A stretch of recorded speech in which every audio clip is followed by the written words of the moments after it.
Hello दोस्तों, मैं हूं अमरजीत चौहान और आप लोग देख रहे हैं डेवऑप्स सिंह। आज की इस वीडियो के अंदर हम देखने वाले हैं कि हम HTML CSS और जावास्क्रिप्ट से बनी वेबसाइट को कैसे AWS के ऊपर डिप्लॉय कर सकते हैं।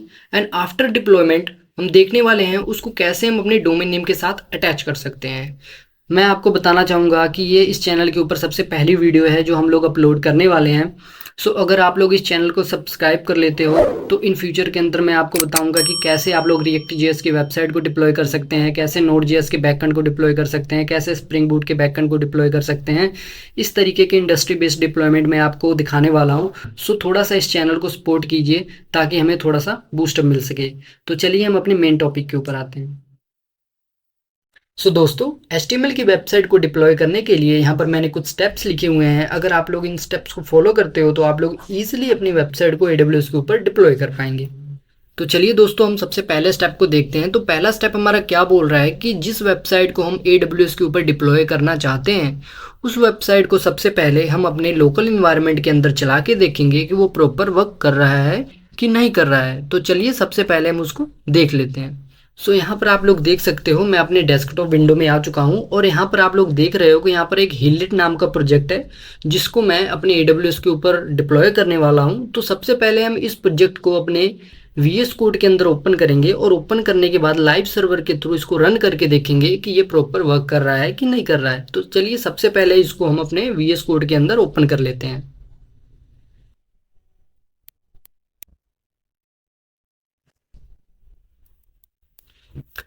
आप लोग देख सकते हो कि मेरा जो प्रोजेक्ट है वो VS कोड के अंदर ओपन हो चुका है और यहाँ पर इसको लाइव सर्वर के थ्रू रन करने के लिए हमें एक्सटेंशन को डाउनलोड करना पड़ता है जिसका नाम है लाइव सर्वर। तो इसको आप लोग अपने एक्सटेंशन की लिस्ट के अंदर ऐड कर लीजिए और उसके बाद ऐड करने के बाद यहाँ पर आप लोग देख सकते हो यहाँ पर गो लाइव का एक आइकन बन चुका है। अगर हम लोग इस आइकन पे क्लिक करेंगे तो हमारी जो index.html फाइल है वो हमारी ब्राउज़र के अंदर रन हो जाएगी। तो चलिए सबसे पहले इस पे क्लिक कर लेते हैं। देख सकते हो मेरा जो प्रोजेक्ट है वो ब्राउज़र के अंदर ओपन हो चुका है। तो ये प्रोजेक्ट है, ये मैंने इंटरनेट से डाउनलोड किया है सिर्फ आप लोगों को दिखाने के लिए कि HTML की वेबसाइट को कैसे AWS के ऊपर डिप्लॉय किया जाता है। पहला स्टेप हमारा कंप्लीट हुआ। इसके अंदर हमने देखा कि हमारी जो वेबसाइट है वो प्रॉपर हमारे लोकल इन्वायरमेंट के अंदर रन कर रही है। तो चलिए हम अपने दूसरे स्टेप की ओर चलते हैं।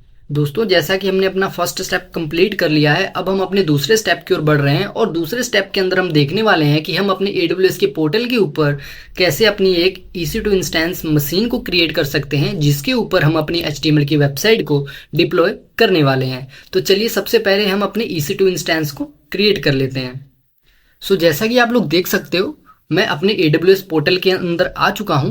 EC2 को क्रिएट करने के लिए सबसे पहले हमें अपने EC2 को सर्च करना पड़ेगा। यहाँ पर मैं EC2 को सर्च कर लेता हूँ। देखिए यहाँ पर हमारा EC2 दिख रहा है, हमें इसके ऊपर क्लिक करना है। उसके बाद हमें इस पर क्लिक करना है। यहाँ पर आप लोग देख सकते हो मेरा कोई भी EC2 इंस्टेंस क्रिएट नहीं है। EC2 इंस्टेंस को क्रिएट करने के लिए हमें सबसे पहले लॉन्च इंस्टेंस पे क्लिक करना है। उसके बाद यहाँ पर हम कुछ भी नेम दे सकते हैं, जैसे मैं HTML वेबसाइट नाम से दे देता हूँ। उसके बाद यहाँ पर हमें मशीन को चूज करना है। फिलहाल के लिए मैं उबंटू को चूज कर रहा हूँ। आप लोग यहाँ से कोई भी वेरिएंट को चूज कर सकते हैं। यहाँ से ये लेटेस्ट वर्जन उबंटू दिखा रहा है बट मैं यहाँ से 22 को सिलेक्ट करूंगा। आप लोग 24 को भी सिलेक्ट कर सकते हो। उसके बाद यहाँ पर देखिए मशीन टाइप को हमें चूज करना है। यहाँ पर देखिए फ्री टायर एलिजिबल, मेरा AWS का अकाउंट 1 साल के लिए फ्री है जिसके अंदर मुझे कुछ सर्विसेज फ्री मिलती हैं और ये T2 मिक्रो इंस्टेंस ये भी मुझे 1 साल के लिए फ्री मिला है। मैं इसको सिलेक्ट करता हूँ। उसके बाद की पेयर के सेक्शन के अंदर आते हैं। इसके अंदर हमें सबसे पहले एक की पेयर को क्रिएट करना पड़ेगा। क्रिएट की पेयर पे क्लिक करते हैं और यहाँ से कुछ भी नाम दे देते हैं, जैसे मैं डेवऑप एम दे देता हूँ। उसके बाद यहाँ से आपको PPK और PEM दोनों में से कोई भी आप सिलेक्ट कर सकते हो, बट मैं प्रेफर करता हूँ आप .PEM सिलेक्ट करो। उसके बाद यहाँ से क्रिएट की पेयर पे क्लिक कर दो। आप लोग देख सकते हो मेरी जो की पेयर है वो डाउनलोड हो चुकी है। उसके बाद सिक्योरिटी ग्रुप्स के अंदर आते हैं। इसके अंदर आपने allow HTTPS and allow HTTP दोनों को अलाउ कर देना, और SSH तो ऑलरेडी अलाउड होता है। उसके बाद यहाँ से वॉल्यूम सेलेक्ट करना है। 8 GB वॉल्यूम HTML वेबसाइट के लिए बहुत होती है। उसके बाद हमें कुछ नहीं करना, यहाँ पर आप लोग उसकी समरी देख सकते हो हमने क्या क्या चूज़ किया है। Ubuntu 22, उसके बाद T2 माइक्रो हमने सर्वर टाइप चूज़ किया है, और यहाँ से फायरवॉल मतलब जो हमने सिक्योरिटी ग्रुप में ये जो पोर्ट्स अलाउ किए हैं ये है, और स्टोरेज हमने 8 GB ली है। उसके बाद हमें सीधा लॉन्च इंस्टेंस पे क्लिक करना है। आप लोग देख सकते हो मेरा इंस्टेंस क्रिएट होने लगा और ये क्रिएट भी हो चुका है। अब हमें इंस्टेंस पे क्लिक करना है, और यहाँ पर आप लोग देख सकते हो जो मेरा टैग नेम है HTML वेबसाइट आ चुका है, और ये मेरी इंस्टेंस की ID है, और ये इंस्टेंस स्टेट है जो रनिंग में दिखा रहा है, और इंस्टेंस टाइप हमने माइक्रो चूज़ किया था, और ये जो स्टेटस है अभी इनिशियलाइज हो रहा है। और अगर हम लोग इस पर क्लिक करते हैं तो यहाँ पर इसकी पब्लिक IP को आप देख सकते हो, प्राइवेट IP को देख सकते हो, और यहाँ से जो भी इसके अंदर एसोसिएटेड है वो सारी सर्विसेज को आप देख सकते हो। जैसा कि हमने अपने दूसरे स्टेप के अंदर देखा कि हम कैसे AWS के ऊपर अपना एक EC2 इंस्टेंस क्रिएट कर सकते हैं, तो चलिए अब हम अपने तीसरे स्टेप की ओर बढ़ते हैं। जैसा कि हमने अपने दूसरे स्टेप को कंप्लीट कर लिया है, अब हम अपने तीसरे स्टेप की ओर बढ़ने वाले हैं। तीसरे स्टेप के अंदर हम देखने वाले हैं कि कैसे हम अपने प्रोजेक्ट को जो हमारे लोकल सिस्टम के अंदर प्रेजेंट है उसको हम कैसे ट्रांसफ़र करेंगे अपने EC2 मशीन के अंदर। तो चलिए देख लेते हैं। दोस्तों, हमें अपने इस हीलेट प्रोजेक्ट को अपने इस मशीन के अंदर ट्रांसफ़र करना है, बट इसको हम डायरेक्टली इस मशीन के अंदर ट्रांसफ़र नहीं कर सकते। इसको ट्रांसफ़र करने के लिए आपको एक सॉफ्टवेयर की ज़रूरत पड़ेगी, जिसे आप सॉफ्टवेयर भी बोल सकते हो और उसे टूल भी बोल सकते हो। उस सॉफ्टवेयर का नाम है MovaXterm। तो सबसे पहले मैं उसको सर्च करता हूँ। आप लोग देख सकते हो ये MovaXterm है, आप लोग इसको डाउनलोड कर लीजिएगा। तो मैं इस पर क्लिक करता हूँ। क्लिक करने के बाद आप लोगों ने सीधा सेशन पे क्लिक करना है, और यहाँ से आने के बाद आप लोगों ने सीधा SFTP पे क्लिक करना है। और यहाँ पर आप लोग देख सकते हो ये रिक्वायर्ड फील्ड है जिसमें रिमोट होस्ट रिक्वायर्ड है और यूज़र नेम रिक्वायर्ड है। तो रिमोट होस्ट आप लोग कहाँ से लोगे? रिमोट होस्ट कुछ नहीं होता, उस मशीन का IP एड्रेस होता है। आप लोगों ने सीधा उस मशीन पे जाना है और यहाँ से इसकी पब्लिक IP को कॉपी कर लेना है। ये हमारा रिमोट होस्ट है। तो आके यहाँ पर सिंपली आप लोगों ने पेस्ट कर देना है। उसके बाद यूज़र नेम क्या डालना है आपने? यूज़र नेम डिपेंड करता है कि आपने कौन सी मशीन को क्रिएट किया है। आपने EC2 क्रिएट करते समय अगर उबंटू चूज़ किया था, जैसा कि मैंने चूज़ किया है, तो आप लोग सीधा उबंटू लिख देंगे। उसके बाद अगर आप लोगों ने कोई और वेरिएंट को चूज़ किया है तो उसके अकॉर्डिंग उसका यूज़र नेम लिखना पड़ता है। उसके बाद यहाँ पर आप लोग एडवांस SFTP पे क्लिक करेंगे, और यहाँ से आप लोग यूज़ प्राइवेट की पे क्लिक करेंगे। उसके बाद इस पे आप लोग क्लिक करेंगे। उसके बाद ये जो PEM फाइल है, ये वो PEM फाइल है जो हम लोगों ने EC2 इंस्टेंस क्रिएट करते समय ऑटोमेटिक डाउनलोड हुई थी। तो इसको हम लोग सिलेक्ट कर लेंगे, इसको ओपन कर लेंगे। उसके बाद आप लोगों ने सीधा ओके बटन पे क्लिक कर देना है। एक्सेप्ट को क्लिक कर देना है। एक्सेप्ट बटन पे क्लिक करने के बाद सक्सेसफुली हमारा जो EC2 इंस्टेंस है वो हमारे इस सॉफ्टवेयर के साथ कनेक्ट हो चुका है। अब हमें ये जो पाथ दिख रहा है /home/ubuntu, इस पाथ के अंदर हमें अपने उस प्रोजेक्ट को जो हम डिप्लॉय करना चाहते हैं उसे ट्रांसफ़र करना पड़ेगा। हम देख लेते हैं कि हमारा प्रोजेक्ट कहाँ प्रेजेंट है। तो मेरा प्रोजेक्ट डेस्कटॉप के अंदर था, तो मैं यहाँ से वेरीफाई कर लेता हूँ ये डेस्कटॉप के अंदर ही है। उसके बाद मेरा प्रोजेक्ट था हीलेट। आप लोग देख सकते हो ये हीलेट नाम का प्रोजेक्ट था जो कि मैंने यहाँ आपको दिखाया था। अगर मैं इसको जाऊँ तो यहाँ पर आप देख सकते हो यही हीलेट का प्रोजेक्ट है। इसको मैं ओपन करता हूँ। देखिए इसके अंदर एक hillet.html नाम का फोल्डर है और इसके अंदर सभी फाइलें प्रेजेंट हैं। तो मुझे क्या करना होगा, मुझे इस के अंदर आना होगा और यहाँ से ये जो मेरा हीलिट नाम का प्रोजेक्ट है इसको मुझे इस पाथ के अंदर ट्रांसफ़र करना है। तो हमें कुछ नहीं करना, सिंपल से इसको उठा के और यहाँ पर ट्रांसफ़र कर देना है। सो आप लोग देख सकते हो ये ट्रांसफ़र होना स्टार्ट हो गया है।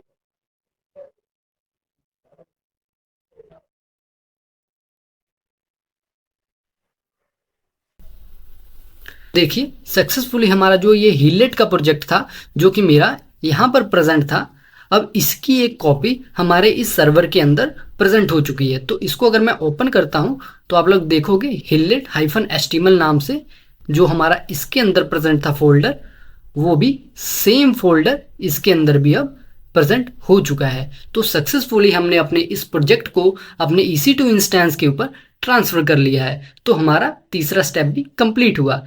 चलिए अब हम अपने चौथे स्टेप की ओर चलते हैं। दोस्तों जैसा कि हमने अपने तीसरे स्टेप को कंप्लीट कर लिया है, अब हम अपने चौथे स्टेप की ओर चलते हैं और हम एक वेब सर्वर को इंस्टॉल करेंगे अपने मशीन के अंदर। तो चलिए देख लेते हैं। अपने इस EC2 इंस्टेंस के अंदर Nginx वेब सर्वर को इंस्टॉल करने के लिए सबसे पहले हमें अपने उस मोबा एक्सटर्म सॉफ्टवेयर को फिर से ओपन करना होगा। तो चलिए ओपन कर लेते हैं और उस पर क्लिक कर लेते हैं और उसके बाद हमें सीधा सेशन पे क्लिक करना है और उसके बाद हमें सीधा SSH पे क्लिक करना है। उसके बाद आपको फिर से ये रिक्वायर्ड फील्ड को फिलअप करना होगा। तो सबसे पहले हम चलते हैं अपने AWS पोर्टल पे और यहाँ से अपना रिमोट होस्ट को कॉपी कर लेते हैं और फिर से आते हैं यहाँ पर और इसके अंदर हम पेस्ट कर देते हैं। और यूज़र नेम क्या था हमारा, अगर हम स्पेसिफाई करना चाहते हैं तो डाल सकते हैं, वरना कोई बात नहीं। उसके बाद हमें सीधा एडवांस SSH पे क्लिक करना होगा और उसके बाद यहाँ से फिर से हमें यूज़ प्राइवेट की पे क्लिक करना होगा और उसी फाइल को चूज़ करना होगा जो हमारी EC2 इंस्टेंस क्रिएट करते समय डाउनलोड हुई थी। तो इसको सिलेक्ट कर लेते हैं, इसको ओपन कर देते हैं और उसके बाद इसको ओके कर देते हैं और इसको एक्सेप्ट। यहाँ पर लॉगिन के अंदर हमें सबसे पहले बंटू लिखना होगा और उसके बाद और देखिए ये जो हमारा EC2 इंस्टेंस है ये हमारे मोबा एक्सटर्म सॉफ्टवेयर के साथ कनेक्टेड हो चुका है। अगर मैं यहाँ पे LS करता हूँ सो आप लोग देख सकते हो जो मेरा हिलेट नाम का प्रोजेक्ट था वो हमारा यहाँ पर प्रेजेंट है, क्योंकि हमने जब अपने प्रोजेक्ट को ट्रांसफर किया था अपने EC2 इंस्टेंस के ऊपर तो वो हमने यही किया था। उसका मैं पाथ दिखाता हूँ। सो हमने कहाँ किया था, /home/ubuntu के अंदर हमने ट्रांसफर किया था। तो हमारा ये प्रोजेक्ट हमारा यहाँ पर प्रेजेंट है। ठीक है, अपने EC2 को अपने मोबा एक्सटर्म के साथ SSH के थ्रू कनेक्ट कर चुके हैं। तो अब हमें इसके अंदर Nginx वेब सर्वर को इंस्टॉल करना होगा। तो उससे पहले हमें कुछ कमांड्स चलानी होगी जिससे हम अपने इस EC2 इंस्टेंस को अपडेट कर पाएँ और अपग्रेड कर पाएँ। तो चलिए sudo apt अपग्रेड, सबसे पहले इसको अपडेट कर लेते हैं। सो ये देखिए हमारा EC2 इंस्टेंस अपडेट होना स्टार्ट हो गया है। सो इसमें थोड़ा सा टाइम लग सकता है, तो आप लोग थोड़ा सा पेशेंस रखें। उसके बाद देखिए ये हमारा अब अपडेट हो चुका है। अब हमें इसे अपग्रेड करना होगा। सो sudo apt अपग्रेड -y इसलिए डालते हैं ताकि कहीं अगर यस करना हो तो ये ऑटोमेटिक यस हो जाए। इसको हम एंटर करते हैं। सो देखिए ये हमारा सिस्टम है जो वो अपग्रेड होना भी स्टार्ट हो जाएगा। सो थोड़ा सा वेट कर लेते हैं।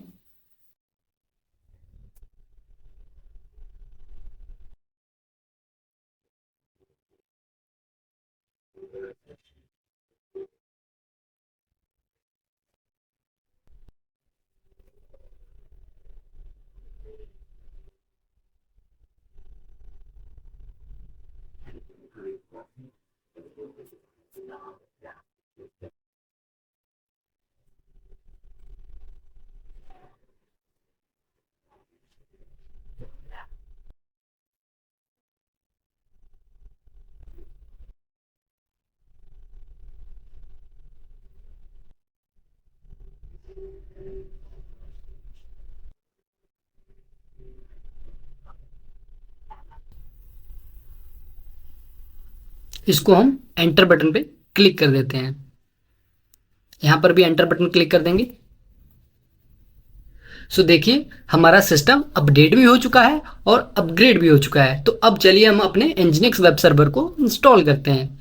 तो उसके लिए जो कमांड है वो आप लोग यहाँ पर देख सकते हैं, sudo apt install nginx-y। ये कमांड हमें टाइप करना है और सीधा एंटर पे क्लिक कर देना है। तो देखिए हमारा जो nginx वेब सर्वर है वो इंस्टॉल होना स्टार्ट हो चुका है और यहाँ पर हमें एंटर पे क्लिक कर देना है और यहाँ भी एंटर पे क्लिक कर देना है। सो आप लोग देख सकते हो सक्सेसफुली हमने अपना nginx वेब सर्वर को इंस्टॉल कर लिया है अपने EC2 मशीन के अंदर। तो इसको वेरीफाई करने के लिए हमें क्या करना होगा, हमें एक कमांड चलानी होगी, sudo systemctl status और nginx।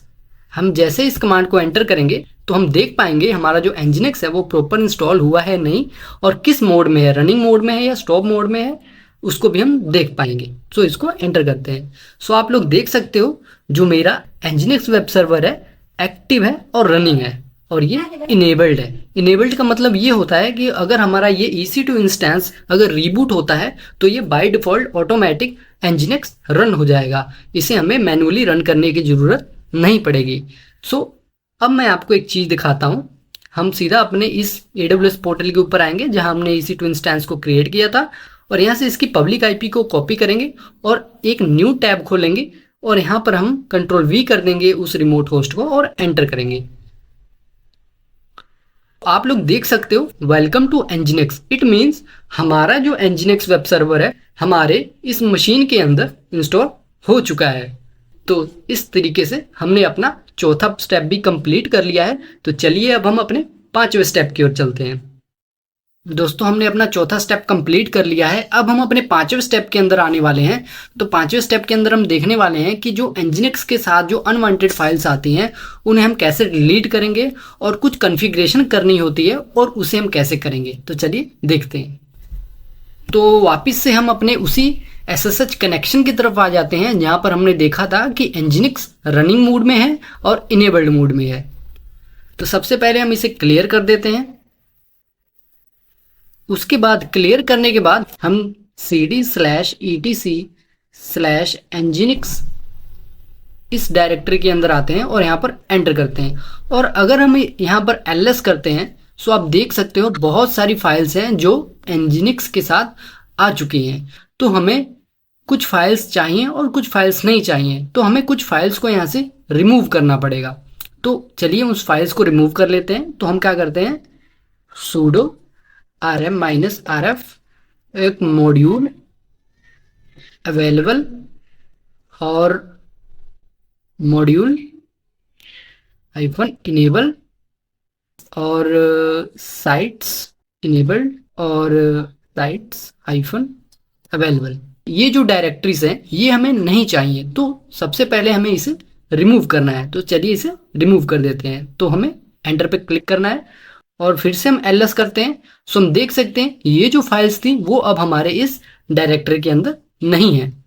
ये करने के बाद नैनो मोड में nginx.conf फाइल को ओपन करना है। ये जो फाइल आप देख रहे हो इसे हमें नैनो मोड में ओपन करना है। आप नैनो भी यूज कर सकते हो या विम भी यूज कर सकते हो या vi, जो भी आपने टेक्स्ट एडिटर को यूज करना है वो आप यूज कर सकते हो। सो मैं नैनो को यूज कर रहा हूँ। सो sudo nano nginx.conf को एंटर करते हैं। अब इसके बाद हमें सीधा नीचे आना है और नीचे आने के बाद यहाँ पर एक लाइन को हमें कमेंट करना पड़ेगा। सो आप इस लाइन को देखिए, ये जो लाइन है इंक्लूड वाली, इस लाइन को आप कमेंट कर दीजिए। उसके बाद Ctrl+X कीजिए और Y कीजिए और एंटर कीजिए। अब हमने उस लाइन को कमेंट कर दिया है। सो दोस्तों हमने उस लाइन को कमेंट कर दिया है। कमेंट करने के बाद आप लोग अब इस वीडियो को बहुत सीरियसली देखिएगा क्योंकि अब जो मेन प्रोसेस है वो स्टार्ट होने जा रहा है। तो चलिए अब हम सबसे पहले /home/ubuntu वाले डायरेक्टरी के अंदर चलते हैं जहां पर हमने अपने उस प्रोजेक्ट को ट्रांसफर किया था। cd/home/ubuntu। सो यहाँ पर आकर अगर हम ls करते हैं सो आप देख सकते हो जो मेरा हीलेट प्रोजेक्ट है ये यहाँ पर प्रेजेंट है। अब हमें इस हीलेट प्रोजेक्ट को हमें मूव कराना पड़ेगा /war/ww/html के अंदर। तो चलिए मूव कराते हैं। तो यहां पर लिखेंगे sudo move हीलेट स्पेस /war/www/html। अब हमें सीधा एंटर कर देना है। अगर अब हम इसे ls करके देखते हैं, सो आप देख सकते हो मेरा जो प्रोजेक्ट है वो इस डायरेक्टरी के अंदर मूव हो चुका है /war/www/html। सो गाइज, अगर आपको कुछ चीज़ें समझ नहीं आ रही हैं तो इस ट्यूटोरियल को आप प्रॉपर फॉलो कीजिए, प्रॉपर वॉच कीजिए, स्टेप बाय स्टेप आपका डिप्लॉयमेंट बहुत इजीली हो जाएगा। तो चलिए अब हम इस डायरेक्टरी के अंदर चलते हैं जहां पर हमने इस फाइल को ट्रांसफ़र किया था। तो चलिए cd/war/www/html और उसके बाद यहाँ पर एंटर करते हैं। और उसके बाद अगर हम यहाँ पर ls करते हैं सो तो आप देख सकते हो यहाँ पर हिलेट नाम का एक डायरेक्टरी है और यहाँ पर index.nginx.debian.html नाम से एक फाइल है। अब इस फाइल के अंदर क्या है मैं आपको दिखाता हूँ। सो इसको मैं सबसे पहले नैनो मोड के अंदर मैं ओपन कर लेता हूँ। sudo nano एंड इंडेक्स, इसे ओपन करता हूँ। सो आप लोग यहाँ पर देख सकते हो क्या लिखा हुआ है, वेलकम टू nginx। जो हमने फर्स्ट टाइम पे उस आईपी को हिट किया था तो वहां पर भी ये लिखा हुआ था वेलकम टू nginx। अब हमें इस फाइल की कोई ज़रूरत नहीं है, हमें इस फाइल को डिलीट कर देना है क्योंकि हमने कुछ फोल्डर्स को डिलीट किया था तो उस वजह से इसकी जो कॉन्फ़िगरेशन थी वो मिस हो गई थी। तो इस वजह से अब हमें इस फाइल की कोई ज़रूरत नहीं है, तो इसे हम डिलीट कर देंगे। sudo rf-rf एंड इंडेक्स, इसे ls करते हैं। सो हमारी वो फाइल डिलीट हो चुकी है। अब हम सीधा cd हीलेट के अंदर चलते हैं और यहाँ से ls करते हैं और फिर से cd हीलेट के अंदर आते हैं और यहाँ से ls करते हैं। सो अब हम देख सकते हैं यहाँ पर ls करके देखेंगे तो हमारी जितनी भी HTML की और CSS और जावास्क्रिप्ट की फाइल थी वो इस पाथ के अंदर प्रेजेंट है। तो इसका पाथ देख लेते हैं, pwd। आप देख सकते हो /war/www/html/हीलेट/ इस पाथ को अब आप लोग कॉपी कर लीजिए, यहाँ से कॉपी कर लीजिए, इसको कॉपी कर लीजिए। कॉपी करने के बाद इसे एक नोटपैड के अंदर रख लीजिए, यहाँ पर कंट्रोल V कर लीजिए। ठीक है, इस पाथ को आप लोग सेव कर लीजिए क्योंकि इस पाथ की हमें जरूरत अभी पड़ने वाली है। सो हमने इस पाथ को कॉपी कर लिया। कॉपी करने के बाद यहां से मैं इसको, उसके बाद हम सीधा अब nginx डायरेक्टरी के अंदर चलते हैं। सो cd/etc/nginx, उसके बाद एंटर करते हैं और यहाँ से ls करते हैं। सो हमारी nginx की वो सभी फाइल यहाँ पर प्रेजेंट है। अब हमें cd-conf.d के अंदर जाना है और यहाँ से ls करना है और यहाँ से जो भी कुछ फाइल्स रहेंगी वो हमें डिलीट करना है। बाय डिफॉल्ट आपके केस में कोई फाइल यहाँ पर नहीं रहेगी, जो कि मेरे केस में यहाँ पर फाइल है, आपके केस में कोई फाइल नहीं रहेगी। सो यहाँ पर आपने एक फाइल क्रिएट करनी है, उस फाइल का कुछ भी नाम रख सकते हो आप। मैं प्रेफर करता हूँ कि आप लोग अपनी वेबसाइट के नाम से उस फाइल को बनाइए ताकि आपको पता रहे कि किस वेबसाइट के लिए कौन फाइल है। अगर आपने एक मशीन के ऊपर मल्टीपल वेबसाइट्स को होस्ट करना है सो आप लोग डोमेन नेम के अकॉर्डिंग अगर फाइल बनाते हो तो आप लोगों को पता रहेगा कि कौन सी फाइल किस डोमेन नेम के लिए है। तो चलिए मैं अपने डोमेन नेम के लिए फाइल बनाता हूं। सबसे पहले मैं इस फाइल को रिमूव कर दूंगा।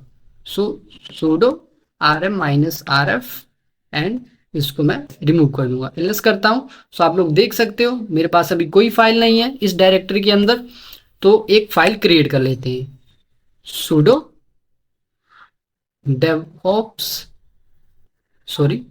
nano devops aim.me.conf।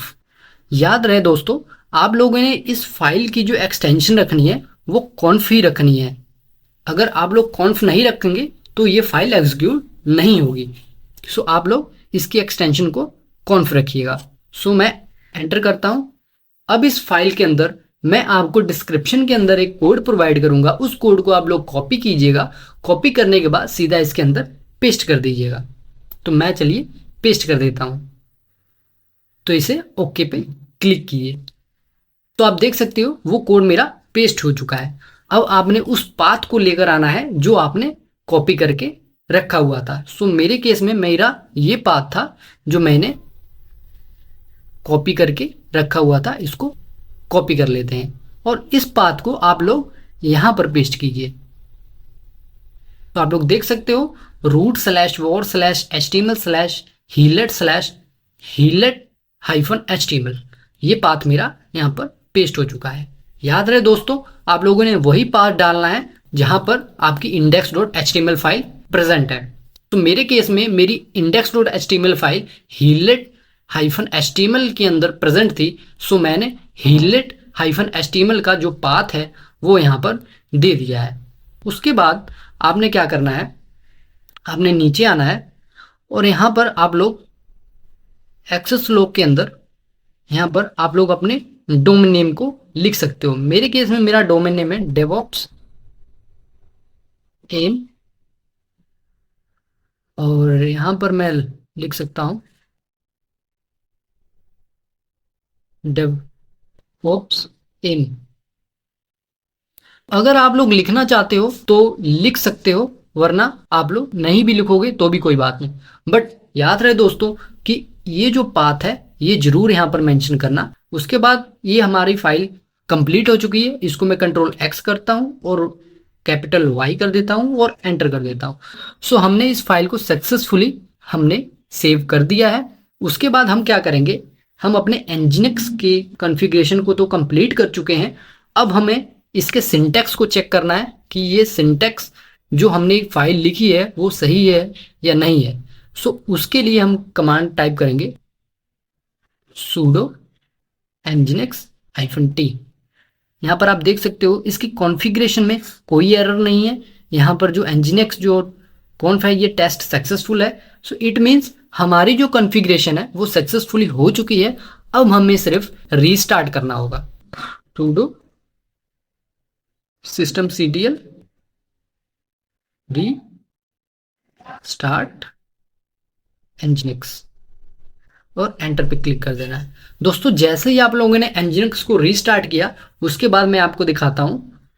सीधा आप लोग अपने AWS पोर्टल के अंदर आइए।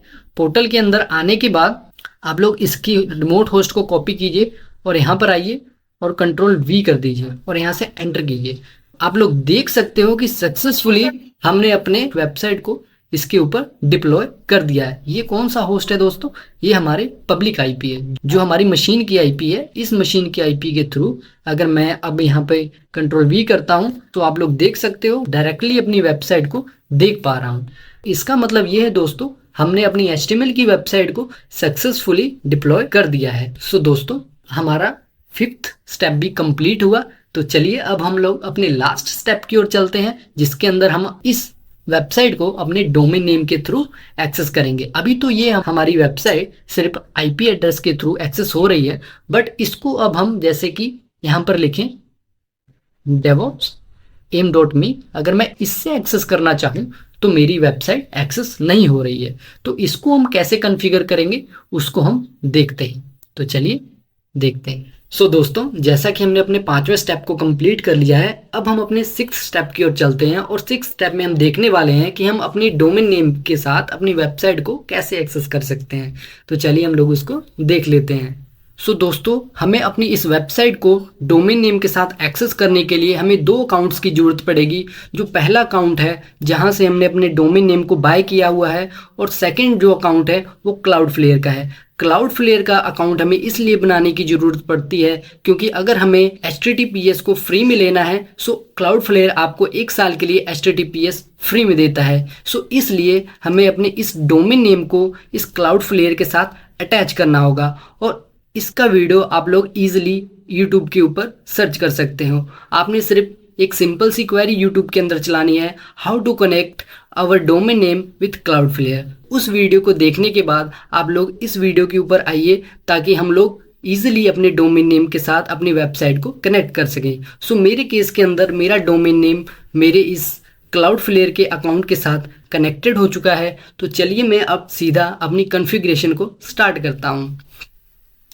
सो मेरे इस वेबसाइट को डोमेन नेम के साथ कनेक्ट करने के लिए मैं क्या करूँगा, अपने इस EC2 के ऊपर आऊँगा और यहाँ से अपने इस रिमोट होस्ट और पब्लिक IP को यहाँ से कॉपी कर लूँगा और सीधा क्लाउडफ्लेयर के अंदर आऊँगा और यहाँ DNS सेक्शन के अंदर आना है और यहाँ ऐड रिकॉर्ड पे क्लिक करूँगा और यहाँ अपने डोमेन नेम का नाम लिखूँगा devops.aim.me और यहाँ से अपने उस IP एड्रेस को पेस्ट कर दूँगा और पेस्ट करने के बाद मैं यहाँ पर सेव बटन पे क्लिक कर दूंगा।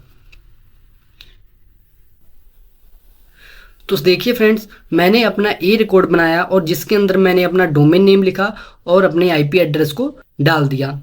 उसके बाद मैं क्या करता हूँ, इसको एक बार रिफ्रेश कर लेता हूँ।